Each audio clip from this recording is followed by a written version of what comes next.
Good afternoon.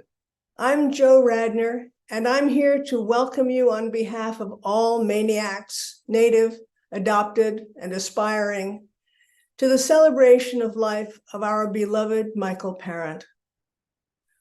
I welcome those who swam in to be here in person and those out in the Zoomiverse. I want to start with gratitude. Gratitude first to the Jewish Community Alliance, which has provided us with this beautiful hall, and to Sam Cohen and Tori of the JCA, who've taken care of us so beautifully in so many ways, and to Dina Weinstein for connecting us to the JCA in the first place. I want to thank Simon Brooks, our elegant and expert tech host, who will be doing so many different things to make this recording available to others. And I want to thank my co-conspirators in the long planning of today's gathering, Milbre Burch and Katie Rydell, for planning the slideshow, Milbre, for the display of Michael's artifacts in the corner, and I want to thank everyone who sent photos for that slideshow. I want to thank our cooks, Susan Dries, Sherry Andre, Judy Peterson, and Lisa Pierce, who have baked the sweet goodies at the back that we can enjoy later. And I want to thank all the friends of Michael who have come here, some from distant parts, to be here to speak, to sing, and to play music. Each of us in this room and on the live stream has a different connection to Michael Parent, that kind and brilliant man who managed with so little to be so much larger than life. For more than 15 years, Michael, Meg Gilman, and I were what Michael named the Chums. We met almost every month for 2 or 3 days to work on stories. In 2011, we performed in downtown Lovell for a big audience lured by advance notice that they would not only hear stories, but also be involved in sound effects, acting parts, singing, and even performing in the spontaneous combustible symphony orchestra. That may sound familiar to some of you. For that show, we wrote our own press release, including some unusual professional bios. Here is Michael's. Michael Parent, an internationally known storyteller, singer, hockey player, and juggler, has been performing since 1977. In 1999, he was awarded the National Storytelling Network's highest honor, the Circle of Excellence. He is proud to have been the junior checkers champion at Bates Street Playground in Lewiston in 1956 and the bronze medalist in ping pong at the 2009 Senior Games. So, as you know, we are here to celebrate a man of many parts. As you can see from the program, a number of his friends have agreed in advance to make presentations in his honor. We will also have some time toward the end for others in the audience here to share some memories. Then we will close our gathering with another of Michael's favorite activities, eating. We recall him especially with donuts. I had hoped for baked beans, but several on our committee felt that some of you would not think of them as finger food. Please stay as long as you like to eat and chat and tell more stories. Now I will get off the stage and let Greg Boardman and Rob Sylvain start us off with some appropriate music.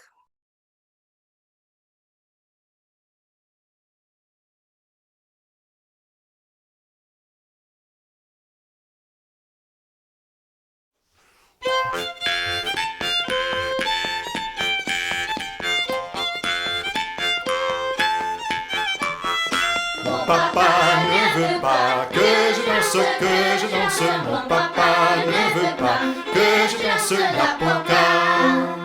My papa doesn't want me to be dancing. My papa doesn't want me to be dancing the polka.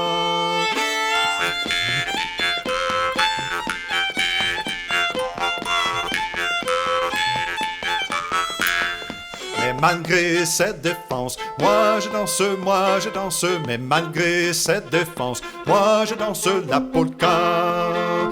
Even though he says no, I'll keep dancing, even though he says no, I'll keep dancing the polka. Mon papa ne veut pas que je danse, mon papa ne veut pas que je danse la polka.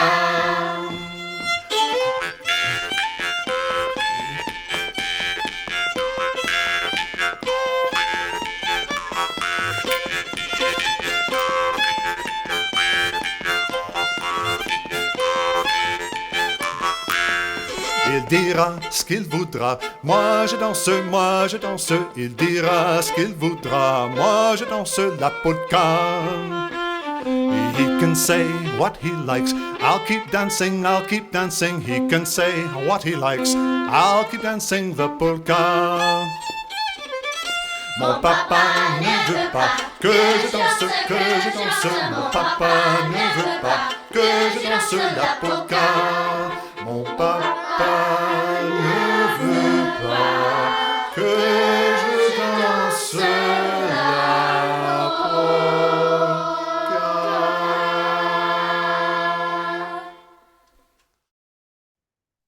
The first time I saw Michael, he was in diapers and he couldn't walk. Michael is my only pre-toddler memory. In the summer of '46, I was 6 months old and Michael was 4 months old. My mother carried me 2 doors down to go visit Le Bébé à Madame Parent. The room was dark, the shade was drawn, it was nap time. Michael was sitting up, and I was set in his crib facing him. We stared at each other. It was the start of a lifelong friendship. We grew up on Middle Street in Lewiston, Maine. When we were 3, we both had tricycles. We were allowed to go as far as the corner to our left and right. One day, Michael came by for our daily ride, and I wasn't home. He went without me. When he got to the corner of Middle and Oak, he looked down Oak and said, "Why not?" And he went down to Oak to the corner of Bates, and from Bates to the corner of Ash, and from Ash to the corner of Middle, and down Middle back to home. The next day, Michael had gone around our world, a world bound not by oceans, but by a granite curb. The next day, he told me of the sights he had seen and of the places I had never been. That day, when we got to the corner of Oak Street, Michael talked me into going with him. Michael, the explorer, and I, the crew. When we got to the corner of Bates and Ash, what a joy to discover the central fire station was on our block. Our world had a fire station. It became our destination, and the firemen became our friends. For 7 years, Michael was an only child. As his dad worked 12 hours a day, he became his mom's companion, or as she liked to refer to him, her sidekick. They listened to the radio together, the adventures of the Lone Ranger and Tonto, of Hopalong Cassidy and his horse Topper, and of the Cisco Kid and his sidekick, Poncho. And they listened to music, lots of music and songs. Michael would come over to teach me the songs he had heard and learned that day. I believe our favorite was Jambalaya.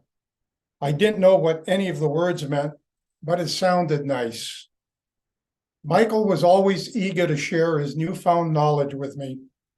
We were in our 4th summer, and Michael's mom had just taught him about the calendar. He is pleased and proud to share this newfound knowledge with me. "Philip," he says, "do you know how many days there are in a year?" And I said, "No." Michael is disappointed in my lack of thirst for knowledge.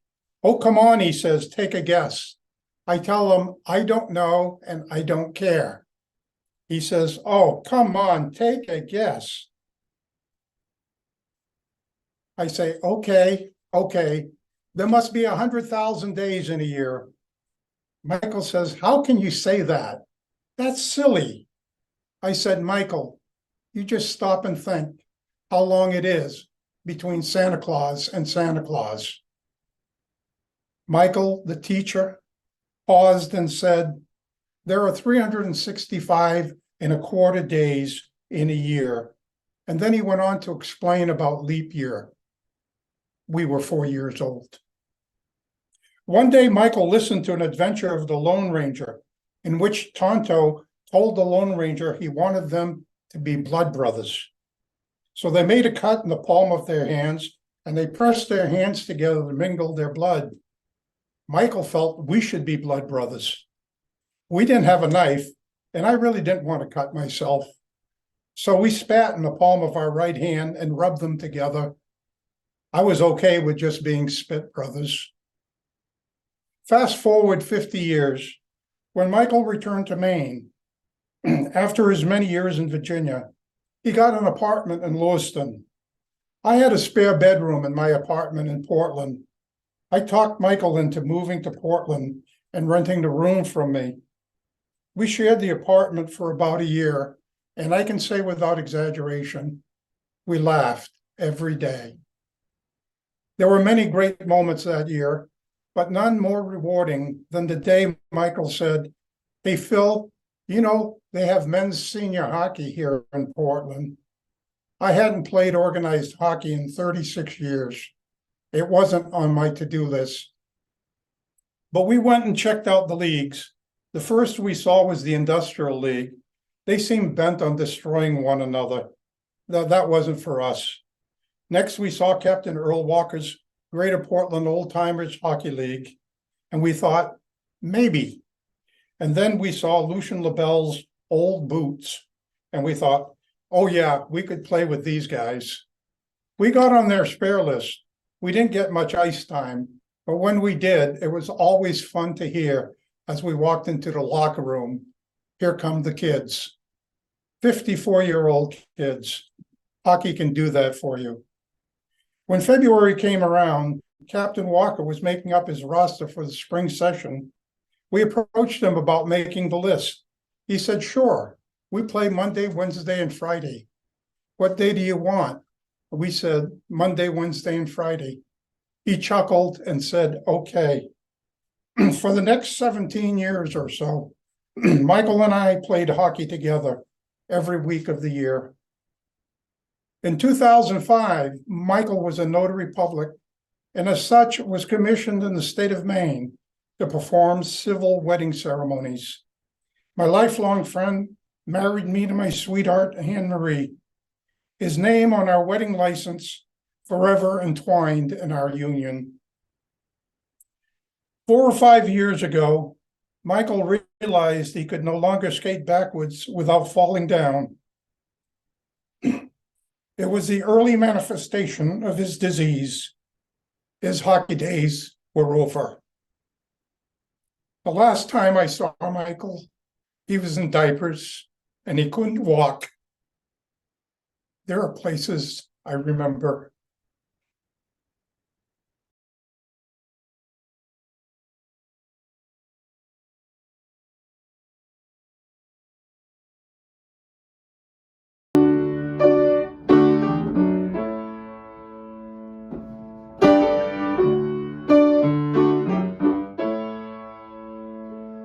There are places I remember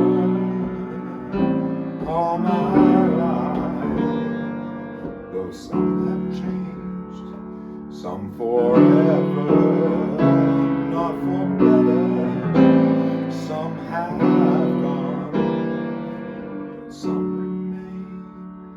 All these places had their moments with lovers and friends I still can recall. Some are dead and some are living in my life.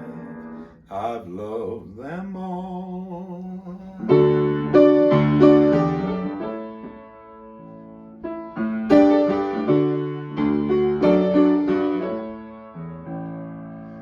But of all these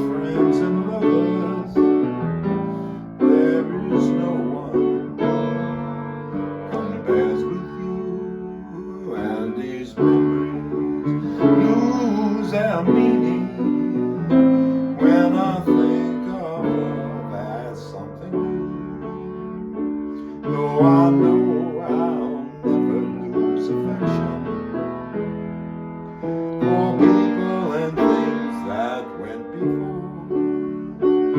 I know I'll often stop and think about them in my life. I loved you more.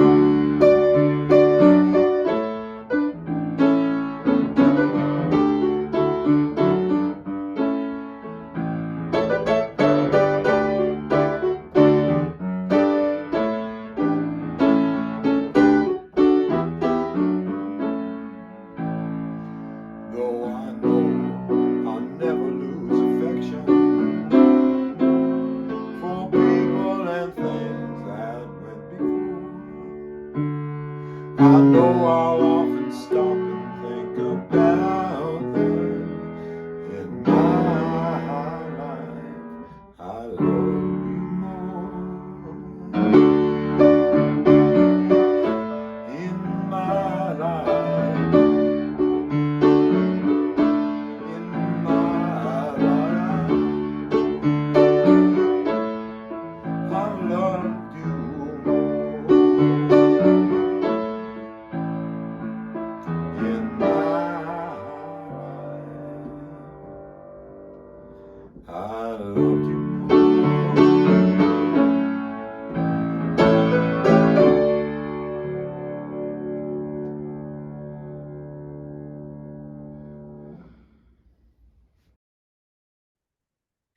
From poet Raymond Carter, as requested by Michael. And did you get what you wanted from this life? Even so, I did. and what did you want? To call myself beloved, to feel myself beloved on the earth, To call myself beloved. to feel myself beloved on the earth. For Michael. And I got tomatoes, we can have dinner. You got potatoes, I got tomatoes, we can have dinner together. You got a raincoat and I got a tugboat, we'll sail no matter what. You got a raincoat and I got a tugboat, we'll sail no matter the weather. I had some money and the sky was sunny. We can spend the day by the shore. If I had some money and the sky was sunny, we can spend the day by the shore. You know I'd be glad to share what I have. That's what friends are for. You know I'd be glad to share what I have. That's what friends are for. If you're down on your luck, you don't have a butt, your toes in your toes in your shoes. Scrounging for pennies, you can't find any. You got nothing left to do. Don't worry about dollars, give me a holler. Whistle and give it a they do. If I got a nickel, we'll go buy a pickle. I'll be happy to share. Potatoes and tomatoes. You got potatoes, I got tomatoes. We can have dinner together. Rainbow tugboat. You got a rainbow, and I got a tugboat. Sail along down the way. Money and sunny. If I had some money and the sky was sunny. You can spend the day by the shore, by the shore. No, I'd be glad to share what I have. That's what friends are for. If the job that you've got just makes your mind rock, everybody takes you for granted. You're frying your mind to 5 from 9. You feel like you're on the wrong planet. Don't mess with those blues, you got nothing to lose. Walk around a place like that while we get sick. You lie on our feet, split what goes into their hat. Potatoes, you got potatoes, I got tomatoes. We can have dinner together. Raincoat, you got a raincoat, I got a sail. Sail no matter the money. If I had some money and the sky was sunny, we can spend the day by the shore. You know I'd be glad to share what I have. That's what friends are for. When you get older, people get colder. They don't give you the time of day. They just ignore you. They don't care for you just because your hair's gone gray. Don't feel alone. Get on the phone. Now another give me a ring. I will be that way too. to wear corrective shoes. We can get together and say, hey, yo, you got potatoes, I got tomatoes. We can have dinner together, rainbows.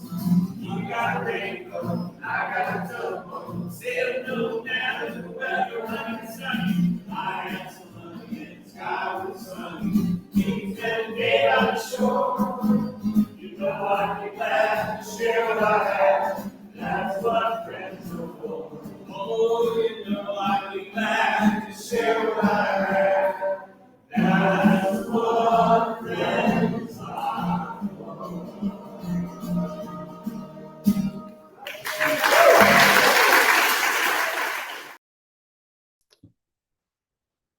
I met Michael in 1981 in Jonesboro, Tennessee, at the National Storytelling Festival, the place where many of us have met lifelong friends.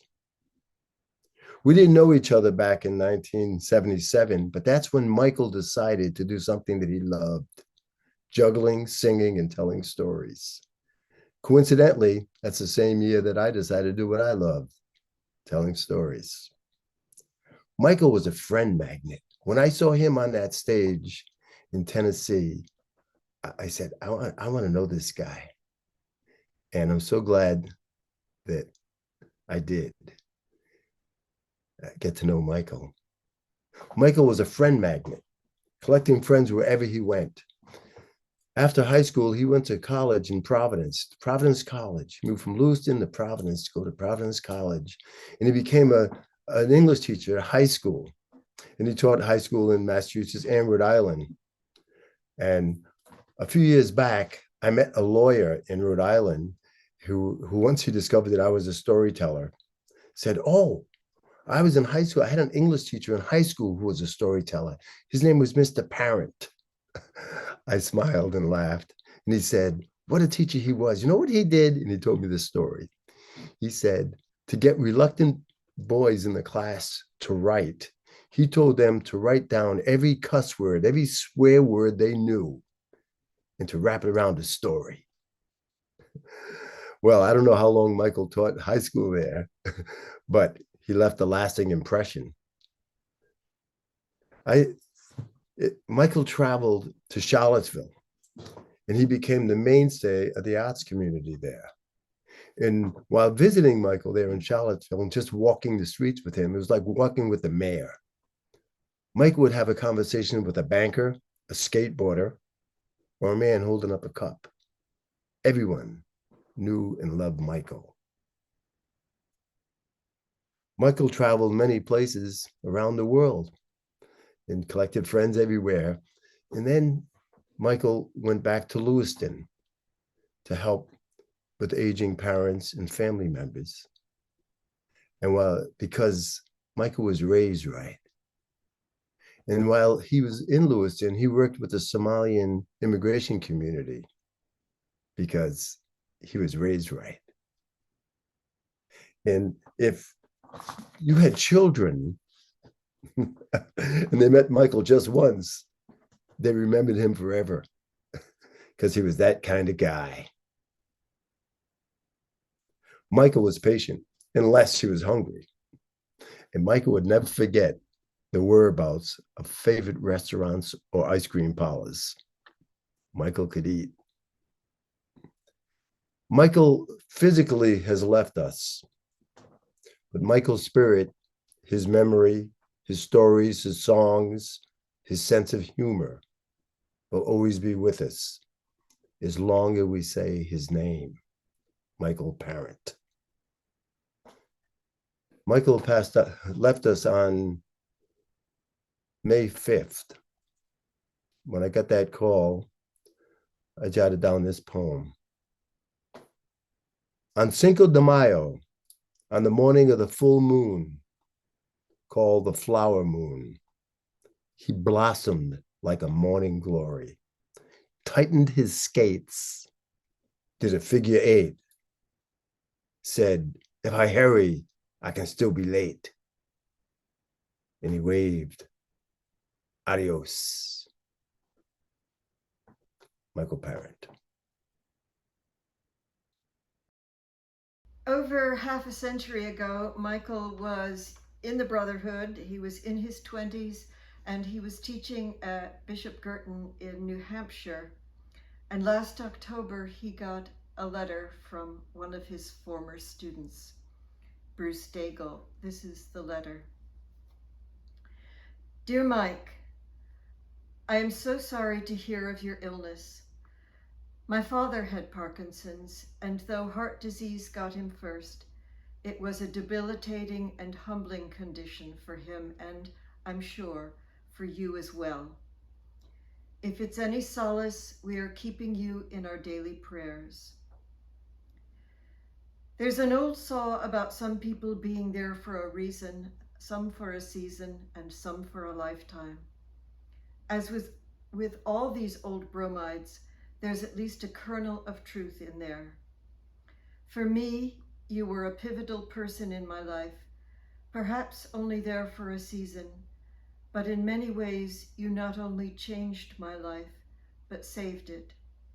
And I want to say thank you and tell you how much I appreciate all that you did for me.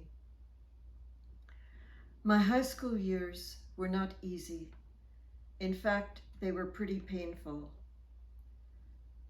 I was miserable. You may remember Wacko Corner, that far end of the second floor of the brothers' residence where you, Vinny, Sean, Ruka, and Bob had your rooms. That place saved me. Especially in my junior and senior years, it was the only place I could go where I knew I would be heard and treated with respect. It was my lifeline. I also had you as my religion teacher senior year, and it's the only class I remember learning anything of importance. I remember you once drew 3 circles on the board, arranged it in an upside-down triangle, and told us that girls were a lot more than that. It took me a long time to realize how much more, but it was a lesson I never forgot. The personal support and kindness I received from you was the most important reason that led me to enter the Brothers after graduation. I wanted to do for kids like me what you had done for me.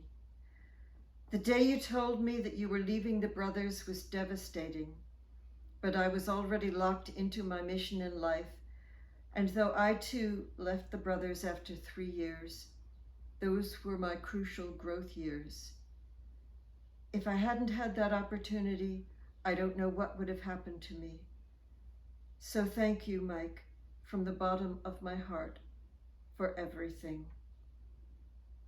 May all the kindness and love you've shown to others all flow back to you.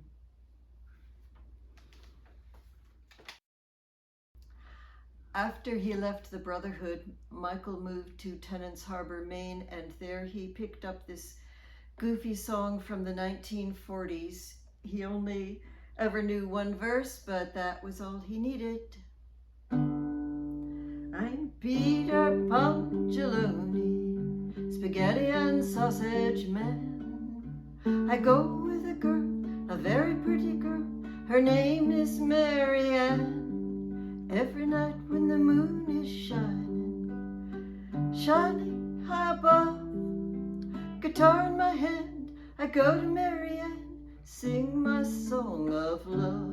She's so nice, tra-la-la-la, so very nice, tra-la-la-la. She makes spaghetti and macaroni for Peter Punchaloni, spaghetti and sausage man. We ain't got their love money, maybe like funny, but travel along, singing a song side by side. We don't know what's coming tomorrow. We'll travel the road, share our love side by side. All kinds of weather, what in the sky you fall, as long as we're together, it really doesn't matter.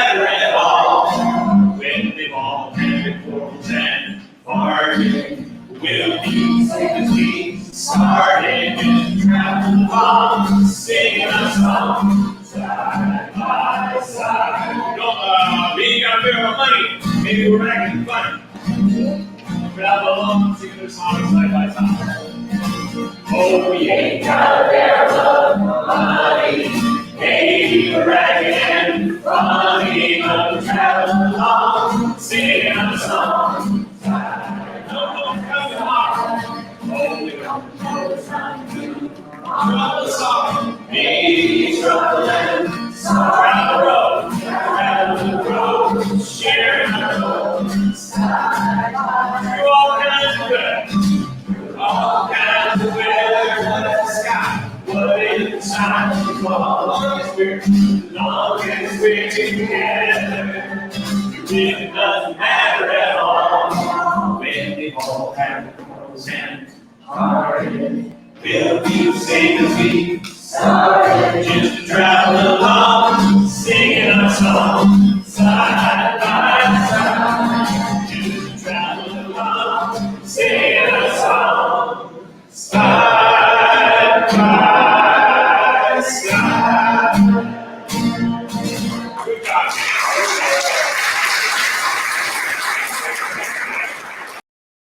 Now we are getting Michael from another one of his many ways. I said that soon Beth may have come the farthest. Larry Goldstein has come from Charlottesville. Charlottesville, Virginia. Well, we were a bit of a mystery. Michael's such a Mainer, a Lewissoner, and everything else, but he spent almost 20 years in Charlottesville, and in 1980 I met him and we became close friends.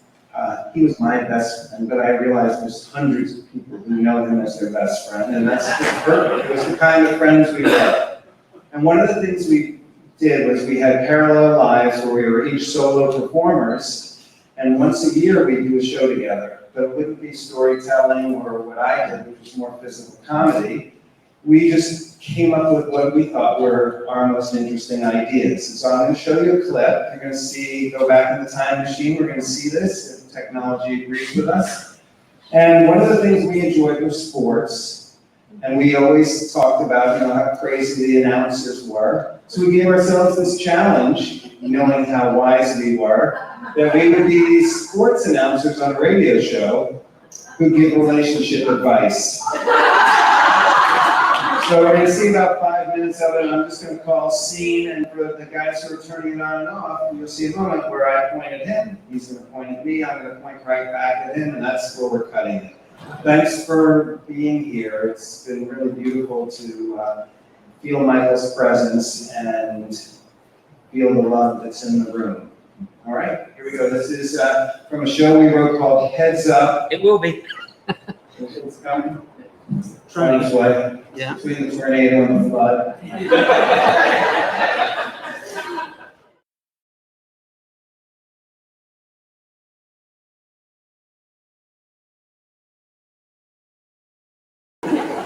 Hello, sports fans, and welcome to High Performance, where we take you to the inner world of sports. The nightmare and the glory, the ache and the euphoria. We refuse to back off and we challenge you, the caller, to take your best shot. Go for the jugular, bring home the gold. You can reach us here at 1-800-HYPER, H-I-G-H-P-E-R, that's High Performance. Hi, I'm Tiny Butch Brown with America's favorite coach and color commentator, Juke Brody. Go ahead, Juke. Hey, before we go out there, before we go toe-to-toe, let's have a little gut check there, Tiny. We can't stop till we reach the top. We gotta dig down deep, show what we're made of. This is the one we worked for. Concentrate. Remember the goals we set for ourselves last spring. We gotta put it all on the line, leave it out there on the field. There's no tomorrow in this one. All right, team, let's go. Okay, Joy, go ahead, you're on the air. Talk to us, Joy. Hi, thank you for taking my call. Yeah, you step up to the plate, Joy. Talk to I'm us. really nervous. The question is, how do you get Michael to talk about marriage realistically? I mean, because he talks about it more than I do, but then whenever I want to talk about it realistically, he just seems like he just goes off into another direction, and I had to talk to you about this because it's like affecting my score. Okay, To get her boyfriend to talk realistically about marriage. Okay, she's going for the fences. And we're looking at labor relations, contract negotiations. Shows a lot of heart. Yeah, she's got him pegged. Oh, but he's a free swinger, you know. He's prone to swing at a lot of bad pitches. She ran out of gas before reaching the finish line. Well, see, he was waiting for it. He's a very heady player. He can play for me. Anything. And now she's paying for it. Look at the numbers. All the key stats are down. Well, she went to the well one time too many. Now, you could be looking at trade time, Joy. Free agency. Hey, the keys. Joy, the keys for the second half here. I stay within yourself. Don't try to do too much. And please, go with what got you here. You got that, Joy? Okay, babe, from the Midwest, you're on the air with High Performance. I listen to you every day, and I've been trying to get up the nerve to actually call you. Yeah, well, it's brunch time, babe. Go for it. I love this person very much. She loves me, and we were engaged for 2.5 months. Okay, so you're just off the disabled list. What happened, babe? She started to you know. Listen here, baby. It's supposed to be a rebuilding season. Let's put this in perspective. Okay, what we got here is a miscommunication, maybe? The guy straighten out his sign. You are quick. You beat me to the punch there. Yeah, well, he's making a living throwing what isn't expected. Lightning has struck, thunder has followed. Yeah, no guts, no glory. He's not playing the game. The game is playing him. Yeah, you got to stay out of the big inning, babe. And lay off the high ones. Come on, babe. When they're up here, it's hard to lay off. Yeah. Go ahead, Chuck. Not yours, Chucky. My father passed away in December, right before Christmas. I'm 46 years old. My sister is 42. We live like right next door to each other. We've been very close all our lives. My mom has handled it very well. She's down in Florida now with friends. I think I've been handling it pretty well, but I don't think my sister has, and I'm very concerned. Okay, Chuck.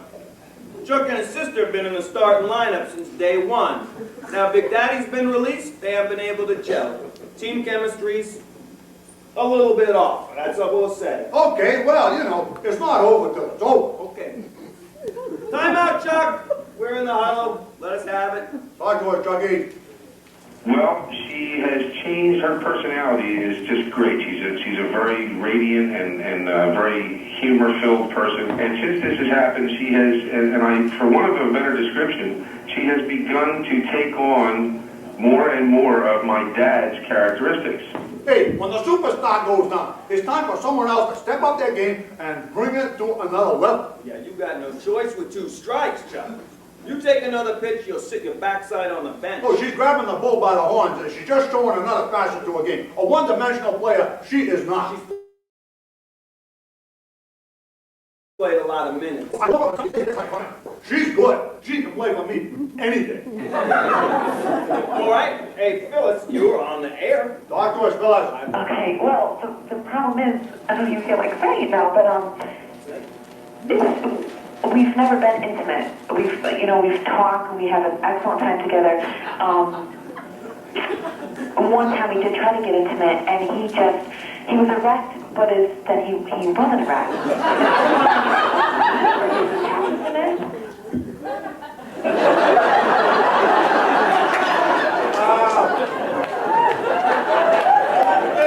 Phyllis. No better. Swings like a rusty game. Phyllis, let's recap this one.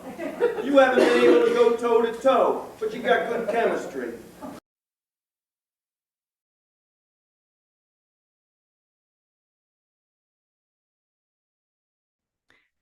Hi, I'm Milbre Burch. This is one more quote that Michael wanted included in the program. It's by Immanuel Kant. Seek not the favor of the multitude, but seek the testimony of few, and number not voices, but weigh them. Now we have an opportunity to invite community voices to share a short remembrance of Michael, and I'm going to model how that can go. I first met him in the early 80s at the Rockport, Maine Opera House. He was telling a story about 2 wizards who'd been brought by 2 different kingdoms to show their prowess to the multitudes, hopefully in a pyrotechnical way. But the two wizards insisted on talking to each other. And when asked to show the most important thing that they knew, they opened books and shared stories about mentors and family members and teachers who had taught them what they knew.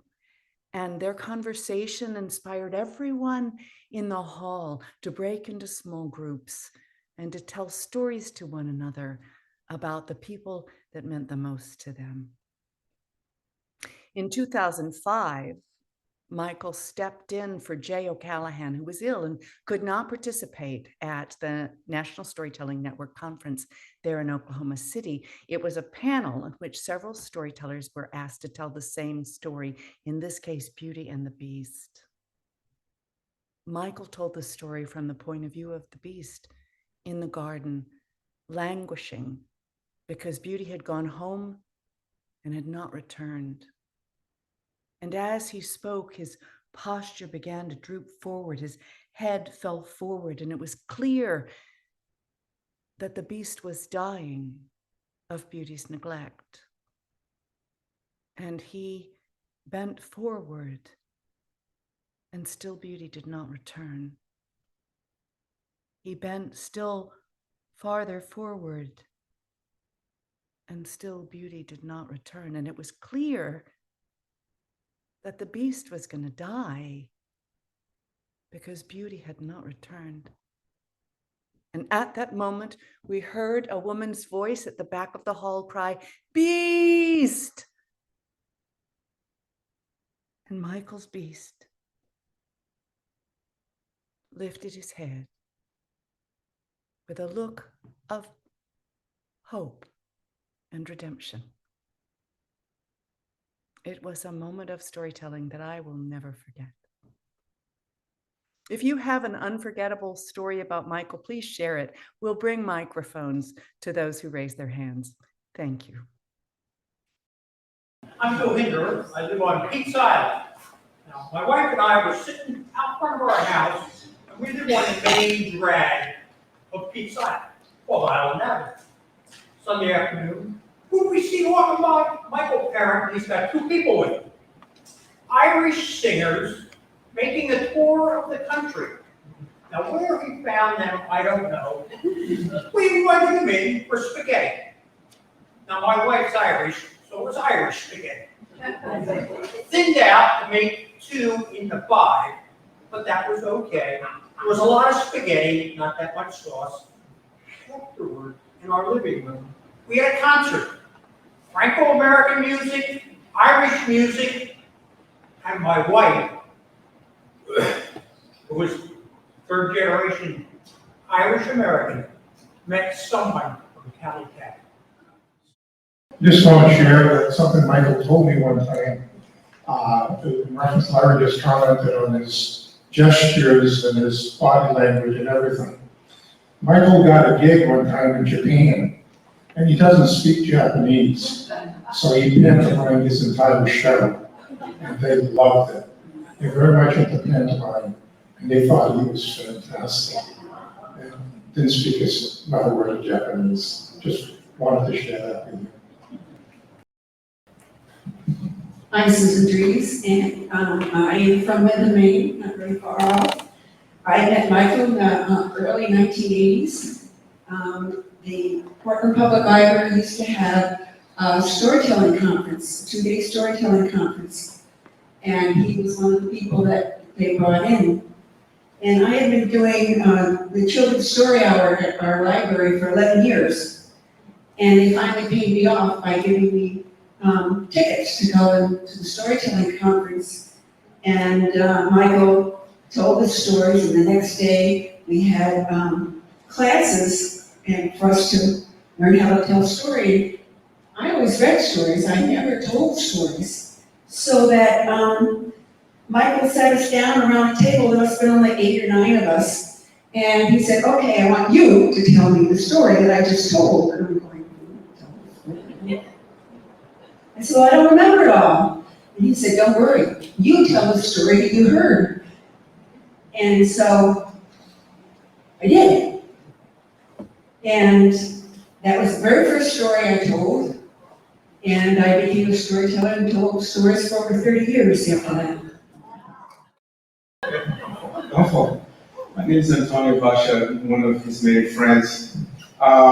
Michael, I met him in the 1990s during the Maine Festival. And when I was booked for the first time to do the National Festival, I was super nervous. I'd never been to Tennessee, let alone the National Festival. And he sat down with me and he said, just do what you do, that's why they're booking you for. He calmed me down quite a bit. I grew up in Brazil. We tell a lot of jokes in Brazil. Every gathering in Brazil ends up with joke telling. And Michael loved telling jokes. Loved telling jokes, you know, his jokes. My favorite one, he had a thing with aristocracy, you know, he hated people with pompous attitude. He was once, he told me this, he once received a call to do a birthday party, and he said, I don't do birthday parties. And the man said, money's not an issue. Pretty much told the guy to fuck up. Buzz off, let's put it that way. Buzz off! But in lines with that, my favorite joke of mine is this, the set is the library in a British manor, and the elderly white hunter is regaling his family with game hunting stories from Africa. And so this very old British hunter is there. He's like, I was there, I had a rifle, and the lion was there, and the grandchildren are leaning forward. Great-grandfather continued, yeah, I was there, and I had the great lion again, and I pointed the rifle, and oh, yeah, grandfather, why the lion attacked him? No, I just saw my pants.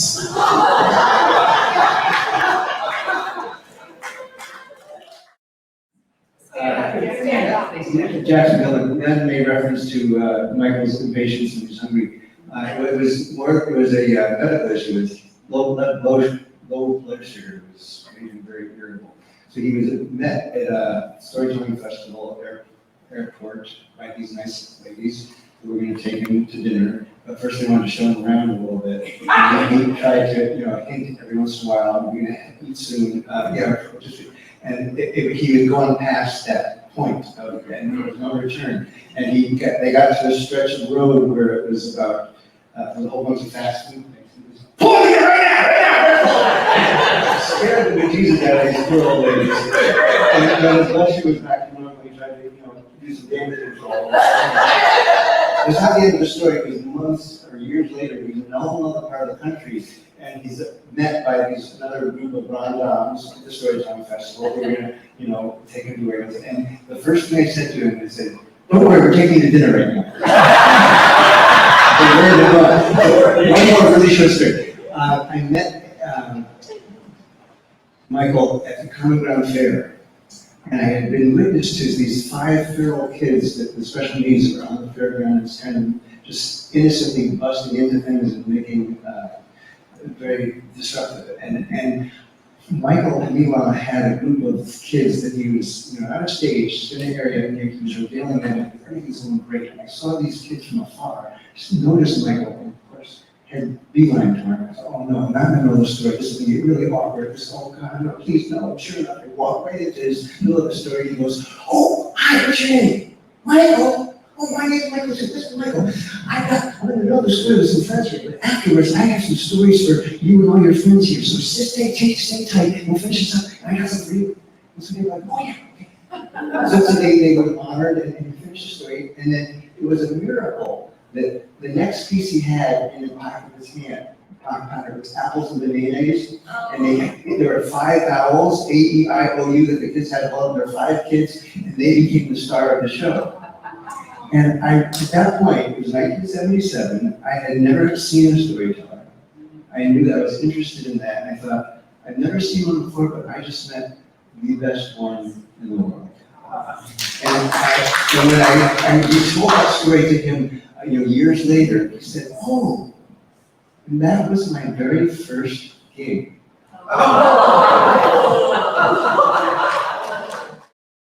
My name is Jennifer Monroe. Many years ago, I suffered an illness called Guillain-Barré. I'm sure many of you are familiar with it. I was completely paralyzed. When I was in rehab, and I have to say that I had met Michael Parent, and I was very much the audience member in awe of this man's talent.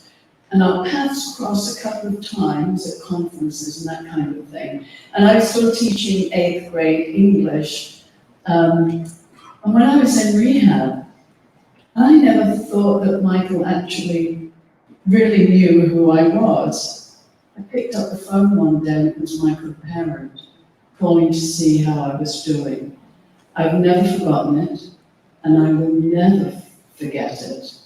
And I will never forget this man, because that was the measure of who he was. Joanne Piazzi. I met Michael in a food line at one Sharing the Fire conference at MIT. It was one of the first ones I had been to, and we were both very hangry. We discovered that we both were hypoglycemic and needed to get food right away. So it was the first thing we bonded over, and our love of the Mootsie Red Sox, which we've all heard you talk about.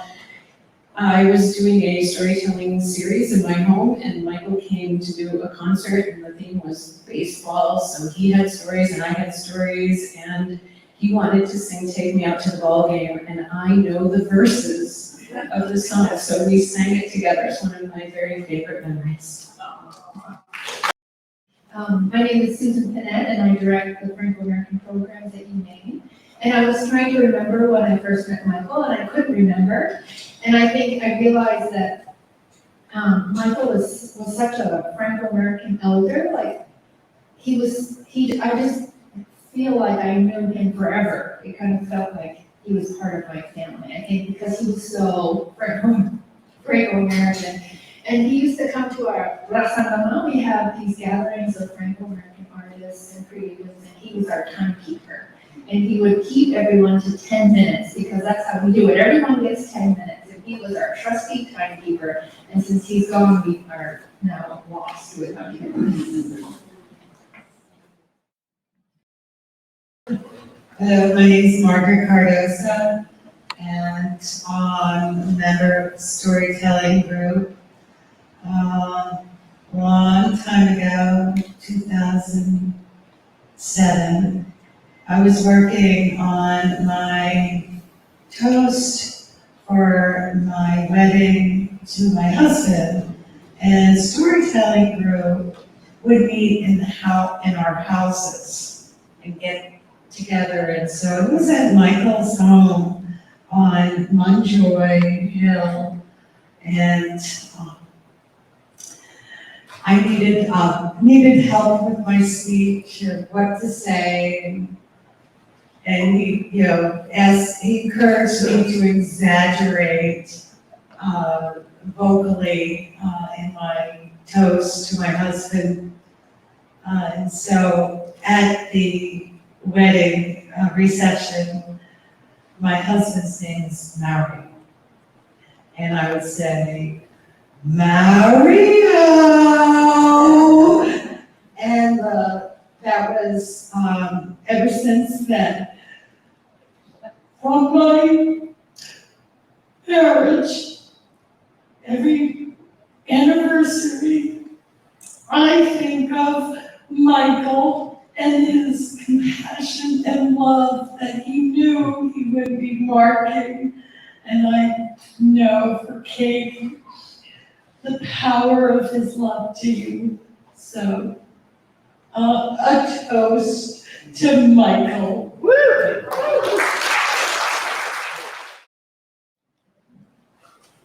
Speak into the microphone, please. My name's Berkeley Hudson. I live in Chapel Hill, North Carolina, with Burch. So, one time Michael came to our house when we lived in Columbia, Missouri, and our daughters, Katie Blake and Elizabeth, were always enamored with Michael. And Michael said, let's go outside and play hula hoop basketball.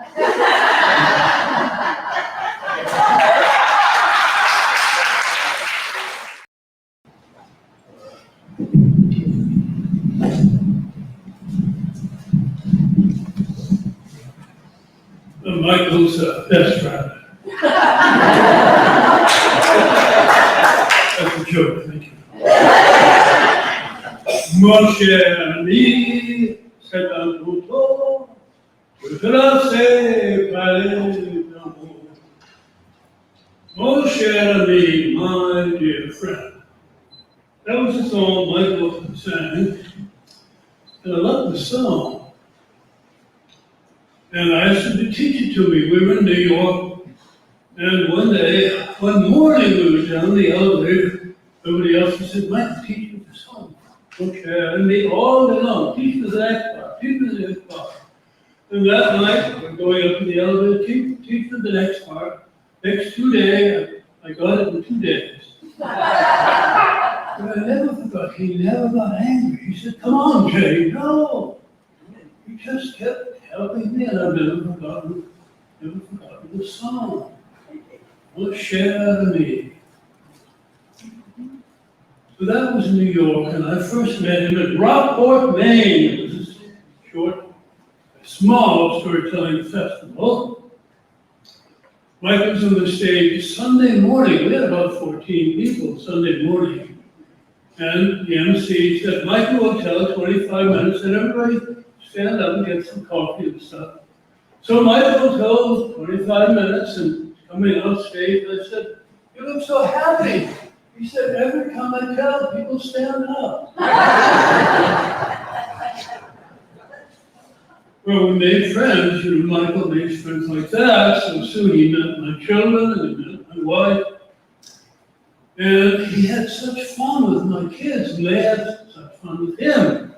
And I remember that because, well, maybe it was a year later that I was telling in Washington, D.C., so was Michael. We were on the mall, and I knew my wife was taking a taxi, and then we looked way down the escalator, and there's my wife, Linda, and my kids. They looked up and they saw me, but then they saw Michael and they shrieked. And Michael shrieked back. And now all through college, you would see them, they would shriek, they would shriek back. So my wife was here, and she could shriek if she'd like.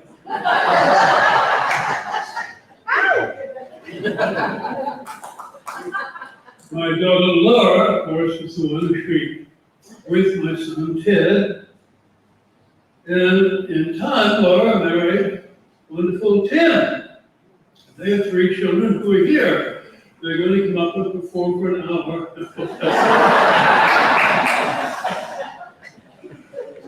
Well, we were in Gray, Maine on vacation. They called Michael, we got some wonderful children here. Would you come over and say hello? Michael drove up, and in moments, Michael is juggling balls. He heard there were children and he charmed them. That was Michael. Always just immediate. Mon cher ami, c'est à ton tour. I'm going to sing it and you do your best. Mon cher ami, c'est à ton tour. Je te laisse parler de moi. Mon cher ami, c'est à ton tour. Je te laisse parler d'amour. Mon chéri Michael.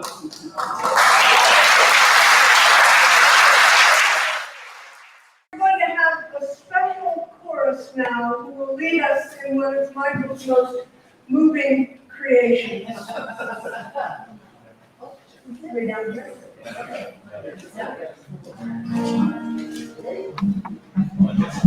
You're singing. I got this T-shirt.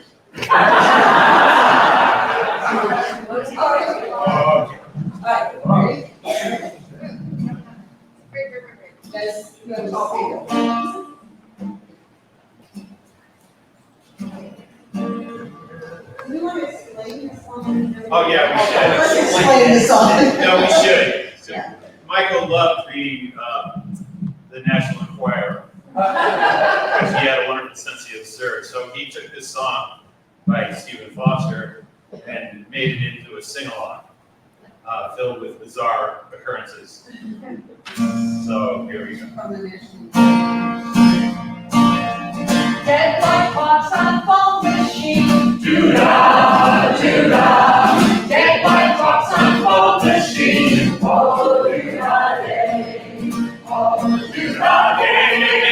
all through the day. As I cross a home machine, all through the day. Owner wants his kidney back. Doo-dah, doo-dah. The owner wants his kidney back. All through the day. All through the day.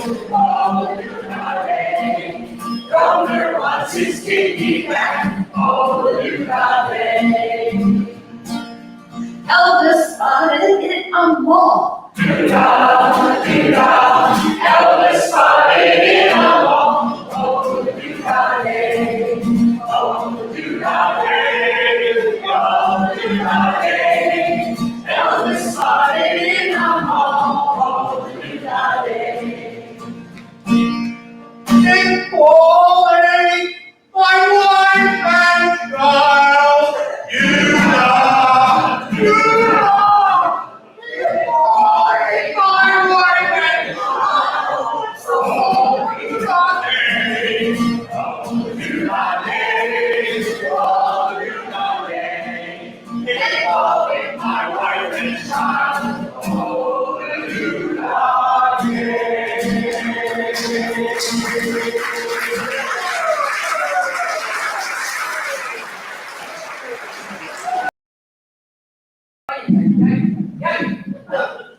Down for some literate charts.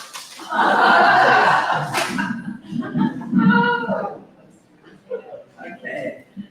Oh, it's such a pleasure. Yeah. Ring the bells that still can ring. Forget your perfect offering. There's a crack.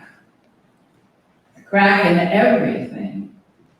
That's how the light gets in. That's how Michael was.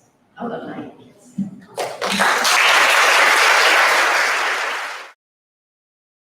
But Michael knew something, which was that it's not how well you sing, it's if you sing. That's the deal. And so,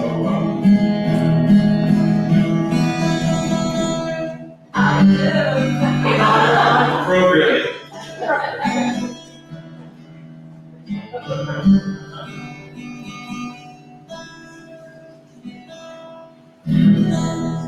Irene, good night. Irene, good night. Good night, Irene. Good night, Irene. I'll see you in my dreams. Sometimes I live in the country. Sometimes I live in town. Sometimes I get in the ocean, jump in the river and drown. Hardly good. Irene, good night. Irene, good night. Good night, Irene. Good night, Irene. I'll see you in my dreams. With your rambling, with your gambling, with your running around late at night. Good home to your wife and me. Sleep by the fireside right. Irene, good night. Irene, good night. Good night, Irene. Good night, Irene. I'll see you in my dreams. Michael lived in New England. Michael lived in the South. Wherever Michael happened to be, he mostly lived by his mouth. Irene, good night. Irene, good night. Good night, Irene. Good night, Irene. I'll see you in my dreams. Michael loved that hockey. He loved to chase the puck.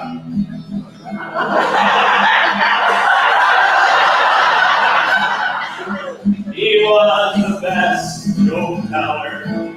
He was funny as could be. Irene, good night.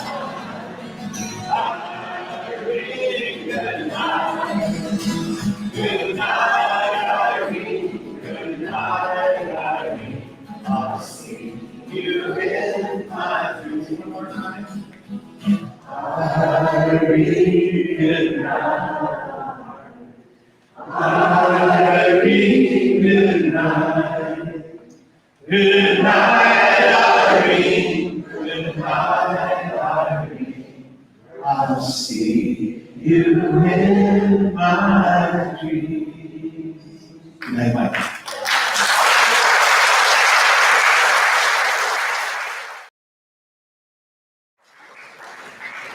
That's an appropriate end. I want to say that I'm very grateful that Michael's family is with us today. I'm so glad you came. I want to tell you all